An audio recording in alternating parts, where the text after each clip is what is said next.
বন্ধুরা সকলে কেমন আছে? আশা করছি সকলেই এবারে শীত খুব উপভোগ করছেন।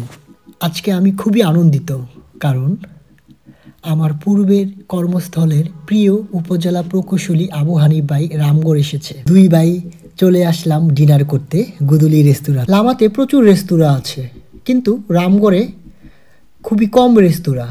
তার মধ্যে ভালো মানের একটি রেস্তোরাঁই আছে, যেটি হলো গুদুলি রেস্তোরাঁ। তো আমার ভাইকে তো আর যেন তেন রেস্তোরাঁতে নিয়ে আসা যায় না, ভাইকে নিয়ে আসলাম রামগড়ের ঐতিহ্যবাহী গুদুলি রেস্তোরাঁতে। এই রেস্তোরাঁতে বাংলা এবং চাইনিজ উভয় খাবারই পাওয়া যায়, তবে আমরা আজকে বাংলা খাবারই অর্ডার করেছি, কারণ আমরা দুপুরে চাইনিজ খাবার খেয়েছিলাম মাটিরাঙ্গা উপজেলাতে। দুই ভাই একটু গল্প করছিলাম, লামা নিয়ে স্মৃতিচারণ করছিলাম, পাশাপাশি বাইকে বলছিলাম দিন দিন তরুণ হয়ে যাচ্ছেন, এর রহস্য কী। তারপর আমরা একটু বের হলাম রাতের গুদুলি রেস্তোরাঁর সৌন্দর্য উপভোগ করতে, কারণ খাবার আসতে আরও 20 মিনিট সময় লাগবে। রাতের গুদুলি রেস্তোরাঁর সৌন্দর্য অসাধারণ। রামগড়ের ঐতিহ্যবাহী ঝুলন্ত সেতু রাতের বেলায়ও দূর থেকে খুবই সুন্দর লাগছিল।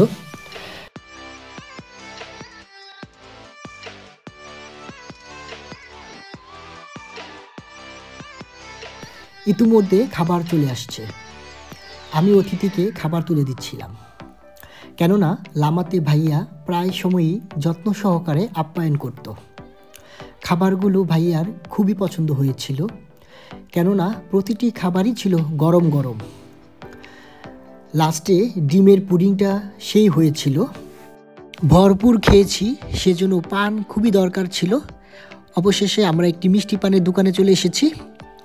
আমরা পান অর্ডার করলাম। হানিফ ভাই শুধুমাত্র মিষ্টি পান নিয়েছে, আমি মিষ্টি পানের সাথে একটু জর্দাও নিয়েছিলাম।